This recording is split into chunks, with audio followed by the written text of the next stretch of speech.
Là, on va pas parler d'une maladie, mais d'une bactérie responsable de plein de choses.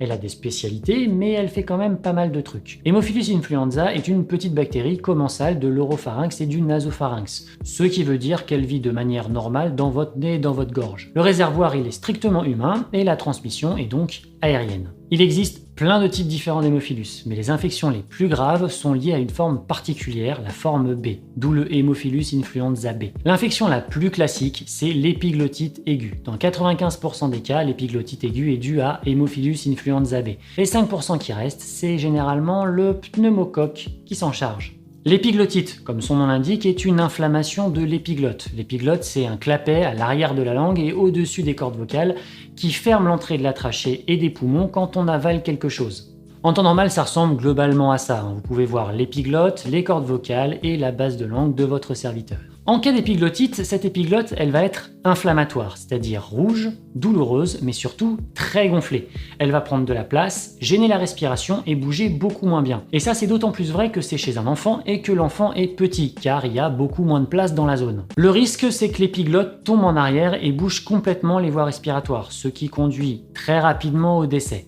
Le début de l'épiglotite, il est brutal. Fièvre à 39-40, l'enfant il est vraiment pas bien, il présente rapidement des difficultés importantes pour respirer, voire il s'asphyxie. Il existe une difficulté à avaler à cause du gonflement et de la douleur, avec en réaction une hypersalivation car impossibilité d'avaler sa salive.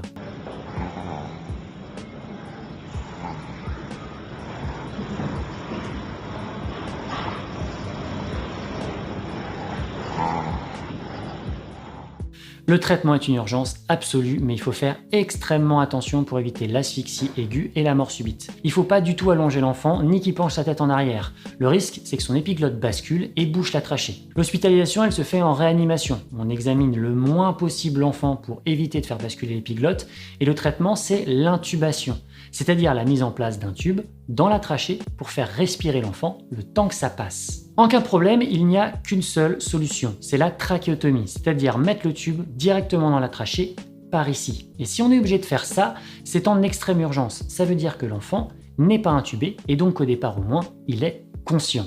Est-ce que je vous avais dit que l'épiglotite c'était surtout chez les enfants de 3 à 7 ans? Non, t'as dû oublier. Autant pour moi alors. Une fois que ça c'est fait, évidemment, traitement antibiotique, antidouleur, repos et surveillance. Chez l'adulte, l'épiglotite est beaucoup plus rare et surtout elle est beaucoup moins grave. Pourquoi? Parce que l'intubation n'est pas nécessaire, parce que tout simplement, il y a beaucoup plus de place. Donc, Haemophilus influenza B, retenez épiglotite. Mais ce n'est pas que ça l'hémophilus. Dans les trucs agressifs, on retrouve aussi méningite purulente, pneumonie et d'autres trucs. Dans les choses moins graves, l'hémophilus est l'une des 2 causes les plus fréquentes de sinusite et d'otite aiguë. Et devant l'association conjonctivite et otite, il y a de très fortes chances que ce soit l'hémophilus qui soit derrière.